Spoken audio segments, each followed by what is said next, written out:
Welcome to another episode of the DNA of Things, how human potential is unlocked at the powerful intersection of DNA, the environment, and behavior. Now, through our thoughtful conversations, we aim to illuminate the science and stories that empower us to understand, optimize, and extend the health span of ourselves and our communities. Today, we welcome Wayne Eskridge, the founder and CEO of the Fatty Liver Foundation. After a misdiagnosis revealed the silent yet life-threatening nature of non-alcoholic steatohepatitis, or NASH, Wayne pivoted from a career in engineering, where actually he was working on groundbreaking technologies like the laser jet printer and topographic mapping for the Tomahawk missile system. Well, he left that to become a passionate advocate for liver health. He now dedicates his life to raising awareness, advancing technology, and improving outcomes for those at risk. Now, in this episode, Wayne shares his deeply personal journey with liver disease and how it sparked the broader mission to innovate in patient advocacy. Through our discussion, we explore the revolutionary role of genomics in health, from understanding comorbidities to crafting personalized care plans. Wayne shares practical insights into leveraging DNA as both a guide and a blueprint, and how technology is reshaping early diagnosis. As he reflects on his foundation's work and the challenges of transforming healthcare into well care, we're going to learn why taking ownership of our health and investing in systemic change is the key to thriving and not just surviving. Let's dive in and let's go meet Wayne. Wayne Eskridge is the founder and CEO of the Fatty Liver Foundation, an organization he started after his personal battle with non-alcoholic steatohepatitis, that is NASH, a severe form of non-alcoholic fatty liver disease. Wayne's career began in engineering and software, with significant achievements in leading technology projects, including contributions in Hewlett-Packard and missile mapping systems in the 80s and 90s. However, his focus shifted in 2015 after a misdiagnosis and eventual realization of the severity of his liver disease. His foundation advocates for liver health awareness and early screening, and he is a vocal leader in educating the public on the dangers of fatty liver disease, especially given its silent nature and the large number of Americans affected. Wayne Eskridge, welcome to the DNA of Things. Hi, Jeremy. I'm pleased to be here. All right. Well, it's been a pleasure to get to know you over the last, let's say, months or coming up on a year here, and all the great work that you're doing with the Fatty Liver Foundation. Of course, our conversations have been more so at the intersection of, let's say, precision medicine, precision health, the DNA of things as it might relate to individuals afflicted with this disease. And so, today we have an interesting opportunity to speak to your personal experience and where you see the future of personalization, personalized medicine going in the context of fatty liver disease. And so I'm sure we'll dive in on some of the technical R&D aspects, the treatment aspects, the center of excellence experience that you have with your organization and others. But why don't we dive in to the dynamic career beginnings? I mean, you're kind of a Tony Stark, as it seems to me. So I'd love to, learn a little bit more about that aspect of your career, and then then let's dive into your call as the founder and CEO of the Fatty Liver Foundation. Well, I've done a lot of things over my life. Got involved. I was an electrical engineer, so I ended up in computers very early on. I'm pretty old, so I was there in the early days of the computer industry, and really grew up with it along the way. So I've done a lot of hardware and a lot of software over the years. The only thing people might be aware of is the time with HP when I was the service engineering manager when we brought LaserJet to the world. And so I got to get my fill of worldwide engineer management in that experience. That was really entertaining. But you bring a product of that size to the world. Mm. The thing that I probably had the most fun with was we were doing topographic mapping with 3D vision in the early days of 3D. Mm. And we had a company that was one of three that was selected to commercialize the Tomahawk missile mapping system for topographic mapping. That's probably the thing I really enjoyed the most in my career. So much of engineering is pretty mundane problem solving, but our task as engineers is to see a problem and figure out some solution. So yeah, I've done a lot of that over the years. And does that bring us up to where you want to think about? Yeah. Well, the context is great because you see, I didn't really know this much about you coming through our previous conversations, and so many things make so much more sense now, as it relates to, well, just like our recent conversation, about applying DNA and whole genome sequencing to, it's, let's just say, the role of DNA and personalized medicine in the context of, fatty liver disease. So like your systematic line of questioning, always led to productive conversations. And I'm thinking, most notably your thoughts around, applying something like a pharmacogenetic DNA report to your treatment plan or an individual's treatment plan, whether it be fatty liver disease or, some other comorbidity. But, we talked a lot about the important context that DNA might provide. And so I'd love to know like your thoughts on that, because you've experimented with a few of these different technologies, isn't that right? There's, obviously you worked with 23andMe, but then there's also more recently the work you're doing with sequencing.com. Yeah, no, that's really an interesting aspect of it. The promise of DNA has been that, this is the master uh, guidebook on life, but it has been very difficult to apply that to the patient level. I mean, it really is the the architecture of everything that we are, but what does that mean to us? And one of the things that I find really exciting is that we're now beginning to open the cookbook, if you will, be able to look at things that may be practical for people like me to understand more about our health. And so I got my genome sequenced, just to see if I could learn anything about my personal situation and how I might apply that to my disease course. And it was interesting because it's challenging to talk to the genetic counselors, and they'll say, "Well, genetics is not destiny," Mm-hmm. and you can't use that information very effectively. Is kind of the message that you get when you talk to genetic counselors. But I actually have found some important things about me personally. Yeah, just as an example, one of the challenges that I've personally had, which so many people that are dealing with liver disease have, is I suffer from insomnia. And, that's something that plagues us in the liver community. As the chemistry of our body gets disrupted by liver disease, it tends to affect our ability to sleep well.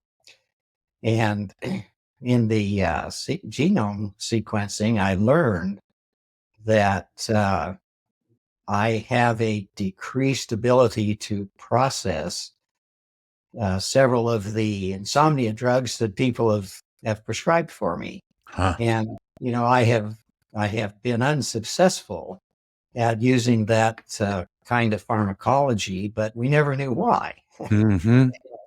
We didn't have an explanation, but by looking at my genetic situation, I have a compromised gene in the processing system of my liver that accounts for why I am unsuccessful with those kinds of with those particular drugs. So we're beginning to explore those kinds of things, and there are various learnings that I thought was helpful to me. For example, they had flagged me as having an increased risk of atrial fibrillation. And, as I think back to my family, there are people in my line that have struggled with that. So I'm not having that problem, but I have that increased risk. And as a result, I worked with my primary care doc, and we did some tests to see, what my level of risk was, and what sort of things I might be concerned with or do. And that was a direct result of the genome work. So those kinds of things I find to be very valuable to me. And as the technology, as the research advances, we're going to find more and more of those relationships that we can take advantage of. Yeah. Well, it's interesting. One of the things that often came up in our dialogue was, well, I mean, in terms of, let's say, even if there was a diagnosis, genetic diagnosis for fatty liver disease or fatty liver risk, a lot of the people that you work with already in the Fatty Liver Foundation, well, they already know that they have fatty liver disease. So, at this point, confirming that diagnosis isn't necessarily helpful. But, you're pointing to, some of the really interesting applications of DNA that is, kind of like a radius around your primary health goals. And so, this relates it to specifically what are the lifestyle factors that you need to manage in concert with, the current disease. And by the way, there's other diseases. So there are comorbidities that individuals might be at higher risk to. So you mentioned heart condition, but there could be type 2 diabetes, there could be Alzheimer's. And so, more and more we're getting into a place where it's more than just single genetic markers like single nucleotide polymorphism, which as you've demonstrated are interesting and applicable for the pharmacogenomic side, already having an impact, hopefully, on your sleep hygiene through a modified drug plan. Love to circle back and learn how that takes form for you in the coming weeks and months. But yeah, just the idea that that there are other risk factors that if we know early enough, we can start to take more proactive steps towards. So I think you had mentioned, and to the extent that you'd like to share, your genomics was relatively resilient, and you mentioned that bearing a different kind of fruit by ruling things out. So like, what was that experience like? Well, actually, that was the first response that I had when I got my reports, Mm. is that I don't have any of the high risk concerns that we have been identified at this point. So, Mm-hmm, that was very comforting to me. mm-hmm, But there was another aspect of that initial run at my results, and it identified those things that I could be a carrier for. mm-hmm, mm-hmm, And there were a couple of them that were important that I be able to tell my kids about, because while when I don't deal with them, it's possible that they could mm-hmm, mm-hmm. down the road. And I thought that was extremely valuable to me from a family perspective. And, as I thought about that, I imagined that if I was a young person having children today, I would want my child to be sequenced as early as possible so that, any of these kinds of things that could be identified early on as my child develops, would be at least identifiable. So that I thought that was extremely valuable to me. Mm. It didn't help me with any managing any disease issues, but it provided a structured background for me to think about my health Mm-hmm. overall. Mm-hmm. It's funny you say that. I'm blessed, fortunate to be in a position where I've been thinking about DNA for 25 years, so about a quarter of a century. So, first half of that was in academics, and then second half more in industry. And so I'm, kind of up at the tip of the spear in terms of what's available. Like we're talking about this whole genome sequencing opportunity, that we or technology that's available through sequencing.com. And you mentioned sequencing children, and my wife has been sequenced, I've been sequenced, and our daughter Brooke has been sequenced. And yeah, there were many things that we now know early, sooner rather than later, where we can start to help her build the habits for a sustained health span. Like, I mean, one of them really simple and obvious. Well, she has an increased risk for hearing loss, so much more vulnerable than others in the population, let's say. And so, that's we've already bought her protective ear wear, for example, and we'll probably advise her not to go to parties. I mean, that has two positive outcomes there, right? So avoiding loud music and undesirable situations in the late evening. So,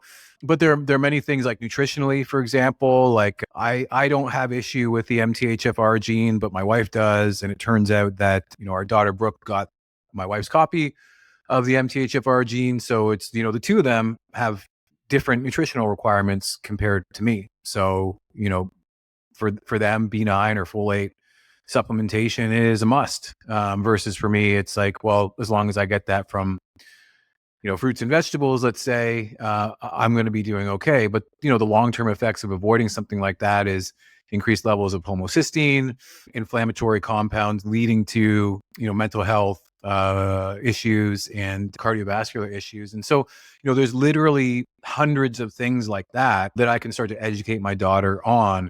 And so, really the idea is that, like, I like how you outline it as a good engineer would, as the architecture or the blueprint of our bodies, right? And so, of course, you look at the blueprint of a structure that you're building. It's a great analogy, actually. So, there's certain things about that blueprint that are perhaps not explicit, but they're implicit. So, where is the final product of that structure going to be successful? Well, it has a lot to do with the environment, right? Where you choose to build. You're not going to build on quicksand, hopefully. If you build generally in a an area that has high risk of earthquakes, you're probably going to need to make some changes to the foundation. So there's really that intersection of not just your genes, but the environment. So you think about it as the single Venn diagram overlap. But then it's knowing what you know about the environment, the DNA, the synergy from the environment. Then that leads you to making the behavior changes, which is the third, circle, let's say. And so, optimal health span comes at the synergy of those three things. So the DNA, the environment, and the behavior. And so I'm on a personal mission, let's say, to, give my daughter a PhD in her own body by the time she's, 18. But the fact is, I think that kind of personal education is possible for everyone now, for families everywhere now. So now, how do you scale that out to community? So I'm interested in health advocacy, challenges with health advocacy. Obviously, founding a nonprofit is a challenge in and of itself, especially in the realm of disease awareness. Not everybody wants to talk about that necessarily all the time. And I'm interested to know that, what has that been like personally, professionally, especially where you're not just doing patient advocacy, you're doing like patient innovation. So I know you're raising capital this year.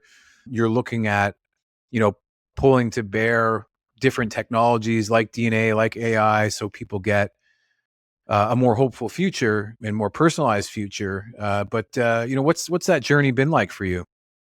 Hmm. Wow. Well, it's really kind of interesting to reflect on. Hmm. When I was diagnosed, I was so angry at my doctors for never having said a word to me about liver disease. And that's really what prompted me to create the foundation, is because I knew that nobody would listen to me, but if I spoke as a foundation, maybe they would pay attention a little bit. Uh, so I really started the foundation out of an anger towards my medical care.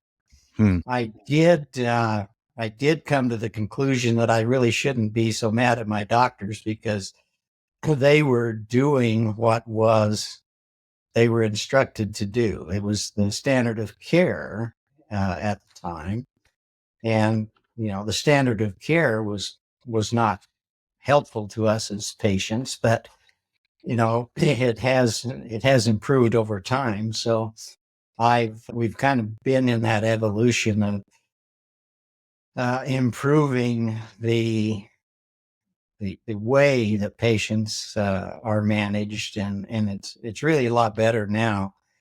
So I really feel good about that, to whatever extent our voice helped make that happen. But the challenge that we have, I think, with any kind of advocacy is, you spend half your time raising money, which is really hard. But the inertia that's in the systems, and there's a lot of things that we know that we could do better, but getting them to be applied in in the in the system as large as the medical uh, industry, that I think is my biggest frustration. I don't see how I can possibly live long enough to see a lot of the things I think are necessary take place. But I am really encouraged at the forward motion that we see in the idea of better health in the long term. With as patients, it's interesting to me that people don't think more about the long term consequences of what they do. Like 74% of the deaths in America are from non communicable disease. And we face it's it's not that we don't know that we're going to die. The question is, should we be concerned more about how that last dismal decade of our life is going to be? How much pain are we prepared to set ourselves up for? Do we want to decline in very uncomfortable situations as we get older? And our our routine habits have a lot to say about how we end up in that last decade of our life. And I think that COVID, as bad as it was, has sensitized the population to the value of health and the possibility of being concerned about it. It certainly raised the temperature of health issues for everyone. And so at this point, I think that we have a unique opportunity to translate that underlying concern, I guess, for things striking us out in blue into a a strategy of better health as we age. Hmm. Well, you've got some really interesting partnerships that are taking form, right? To really scale your efforts and your vision. What do those look like for you this year? Oh, well, a lot of the dreams we have are a little premature at this point, but Mm. we're a project that we're really excited about, for example, is planning to do a video documentary series on liver disease from all aspects, and do it at a quality that could be run on the broadcast channels, Mm. because people simply don't understand the importance of their liver to their general well-being. There's just not an awareness of the 500 things that the liver does. And if people appreciated that better, they might treat themselves more kindly. The brain would die in minutes if the liver wasn't processing glucose for it. Mm-hmm. The heart would shrivel up and die if the liver wasn't managing fat delivery. It's fundamental to the health of the body in so many ways, and yet what we worry about is that dumb muscle. It's the heart, and the brain is just you know electricity flopping around here and there, but it doesn't. Neither of those organs, as vital as they are, have near the complexity that the liver has to manage. So we want to provide a high quality education to those kinds of issues. So that's something I really am interested in this year. We're looking to expand our screening capacities substantially this year. One of the exciting things in our world today is how fast technology is improving. Uh, the confounder historically for diagnosing liver disease, you just couldn't test it. We didn't have tools where we could identify that there was a problem.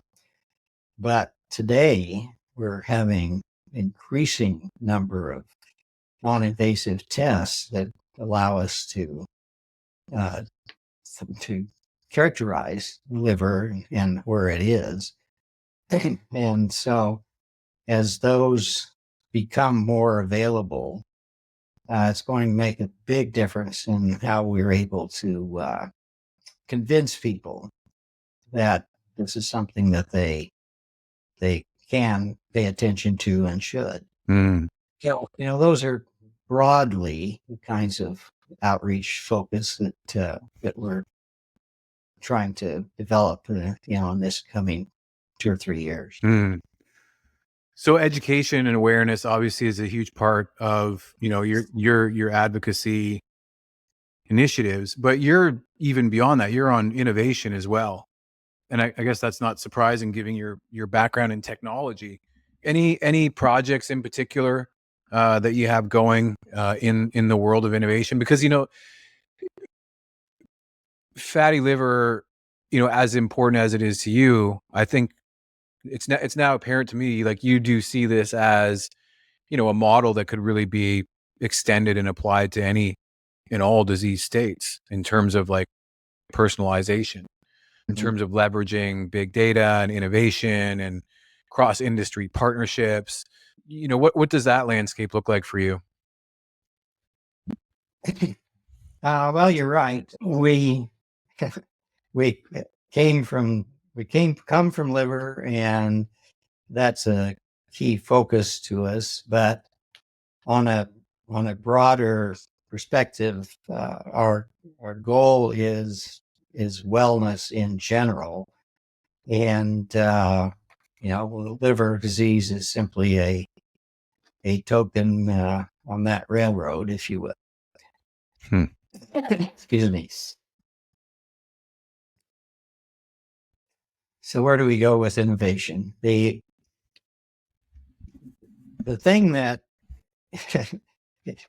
when we think about what people can accomplish, we always overestimate what we can do in a short time, but we grossly underestimate what we can do in a longer time. Hmm. An example that I find interesting was the Wright Flyer, which flew in 1906, I think it was. The 747 first flew in 1966. In 60 years, no one could have predicted that we could go from the Wright Flyer to the 747. Hmm. Now, the wingspan of the 747 was longer than the flight of the Wright Flyer. And that is characteristic of what's happening with technology. And right now, we're in this rapidly accelerating time of change where all of our technologies are exploding. We're gaining information so fast that one of our challenges is, can we even wrap our minds around all of the progress that we're making? One of the things that I particularly appreciated about the sequencing.com product was every week they update my genome results with whatever's been learned in that week. And I was astonished that there were 1,100 updates to my results in 1 month. Mm-hmm. First month that I was looking at it, and that's just an example of how fast our knowledge, our potential knowledge. Well, our knowledge is increasing, but how do we develop systems or capability to apply all of the things that we're going to learn? So, we're hoping to find ways to streamline that kind of information as it applies to patients and to the lives of patients. It kind of boggles the mind if you really look at how fast everything is changing. Mm. And so the challenge of when you think about technology advancement, how do we apply it? It's a real subject. Excuse me. I've got some bronchitis that I'm trying to get over here. No problem. I'm not sure that answered your question. No, it did. It did. And, I just think about your genome, just your genome updates, right? So let's say you said it was 1,100. Let's just round that down to 10 to 1,000, make the math easier. So if you continue on that trend, you're looking at 12,000 a year. You 10x that.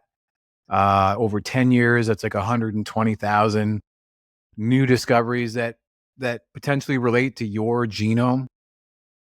And that's not factoring in or compounding like just accelerated innovation in general. It's just going to no doubt influence the rate of discovery in the health sciences. But I mean, it is pretty amazing if you just even go back to that, one time window there. It's like, wow, over the course of a month, people have indirectly done research that benefits my health by providing more context about the human genome. And I know how that relates to me specifically. So I can relate to you there because, I get those same updates, and, there are multiple updates that have come, recently that relate to, for example, iron toxicity in my blood, or, vulnerability to neurodegeneration. And these are all things that I can talk to my doctor about. Right. And it's not actually just your doctor. It's any avenue of life that you're pursuing. In the case of athletes, for example, it's if you have an injury vulnerability, like you have a predisposition for, say, an Achilles tendon rupture, and you're a triple jumper, you might want to tell your coach that, right? So there's, all of these things that we're starting to understand more and more about our biology, so that when we start to pursue these goals, we better understand, where the opportunities are, where the challenges are, and, we can update our maps accordingly. I think the key is finding the guides, right? So, you mentioned your doctors are part of it, coaches are going to be part of this. I mentioned to you on a call that we had yesterday, I met with my anesthesiologist pre-op beforehand. Well, that changed my drug plan in the moment. So it's really like on the DNA world, let's say, there's a huge opportunity for education. So yeah, I think that in terms of adding DNA to like the reference point in terms of your treatment plan, the interesting paradigm shift there, it isn't just you order a panel and then you sequence and then you know everything it is you need to know about your DNA. It's like, depending on where you are, where you're going, what health concern that you're confronted with, what goals you have, you can check into that DNA as not only a blueprint, but in a way it's a compass. So you have experience also on the R&D side. I know you work with other collaborators to innovate insofar as developing treatment plans. So think of this as more of a kind of a legacy question, and to spin back to that comment you made, you underestimate what you can do in the short term, well, the long term. So what's your 747, I guess, is the question. So if time is not a factor and we're thinking with long-termism, what does that legacy look like for you? What does that 747 look like for you? Oh, well, I didn't expect that question, but that is an interesting thought. We're the challenge I think we're going to face in spades is that our knowledge, conceptual knowledge, the things that we could apply if we had the systems, is going to be terrifically robust, amazingly robust, but our political systems, our regulatory systems are so slow. We're going to have a real conflict between what we know and what our systems are able to make available to us.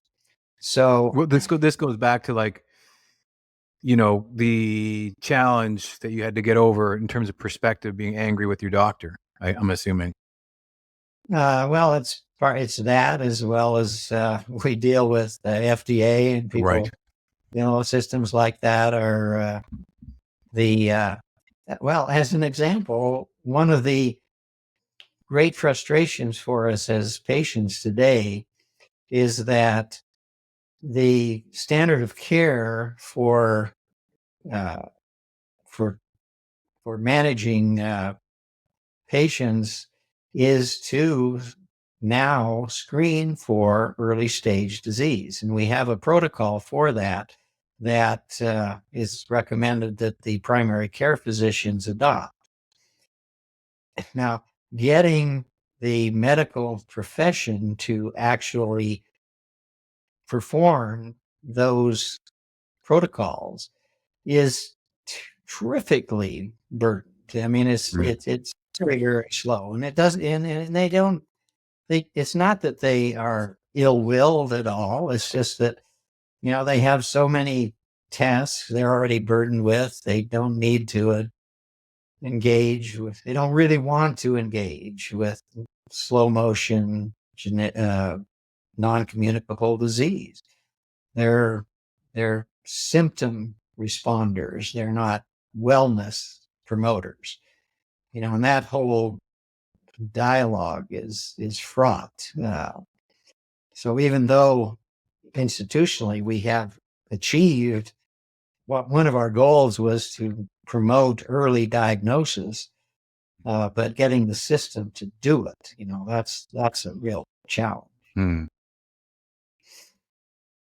So I know Mhm. a major part of our next few years is going to be just getting the primary care docs and the gastro docs to engage with us as liver patients. Right. So the 747 future is one where not only we know the answer and we know the treatment, but we actually implement the treatment. We all have Yeah. a shared vision of healthcare versus well care. Yeah, we find a way to be more effective in how we apply it and the timeliness in which we apply what we know. Hmm. Yeah. Well, I mean, I'm sure we're not talking about anything new here, but it almost seems like there ought to be different service arms in healthcare. So, well care versus healthcare versus emergency response. Yeah, I often found that, fascinating that everybody goes to the same place, at least in Canada. Everybody goes to the same place for treatment, whether you just got in a car accident, you're having a baby, right? It's an interesting paradigm to think about updating or upgrading.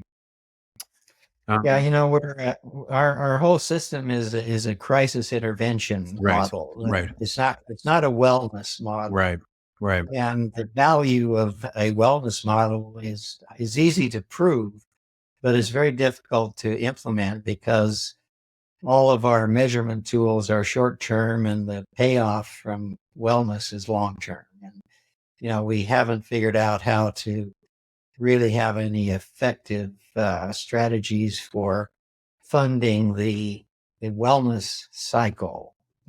So we have this enormously expensive crisis intervention system, but so many of those dollars could be better applied, in a health environment as opposed to a crisis environment.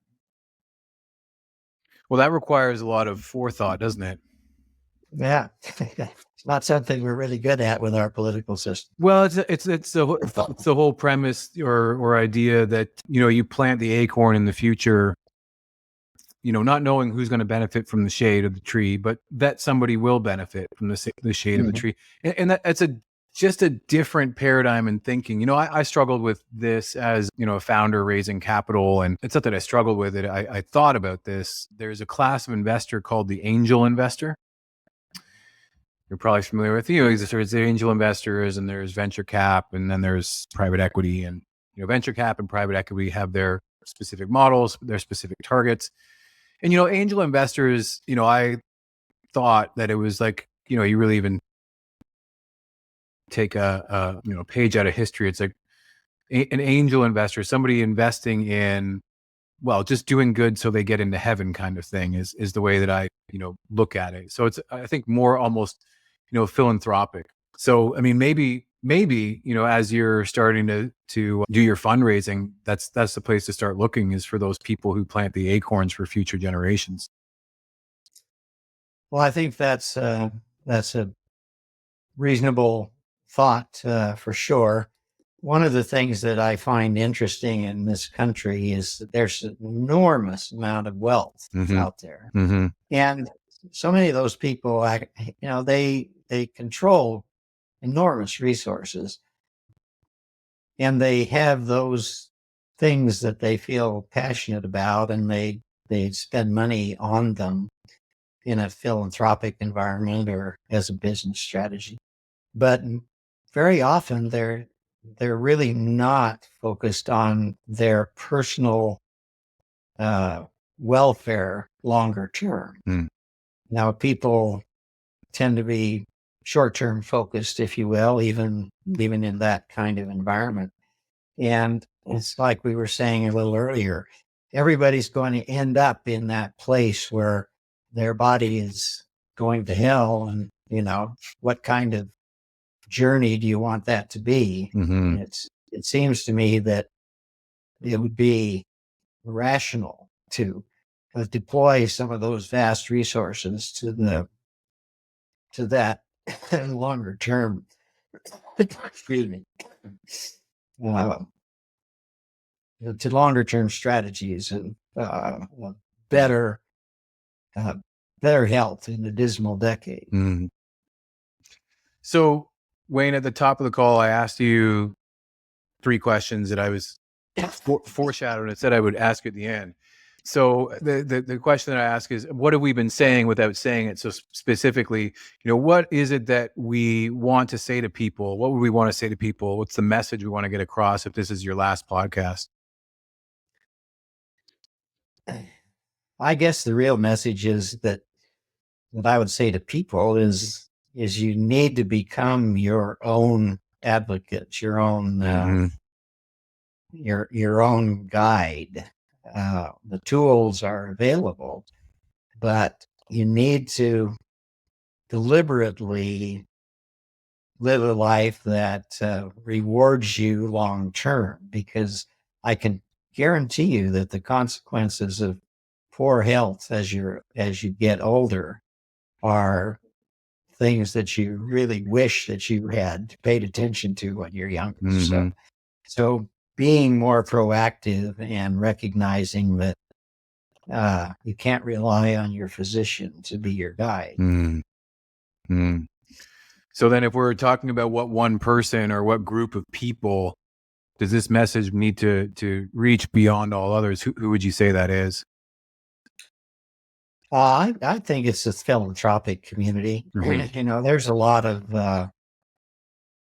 of desire to do good in the world, and I don't think there's a better uh, environment to work in than just having people have better lives and not dying in miserable ways. One of the things that we deal with, in addition to our advocacy, is we deal with patients that have come to the ugly part of these diseases. And, dying of liver disease is a god awful thing to do, because it's not like a heart attack where you die, shortly.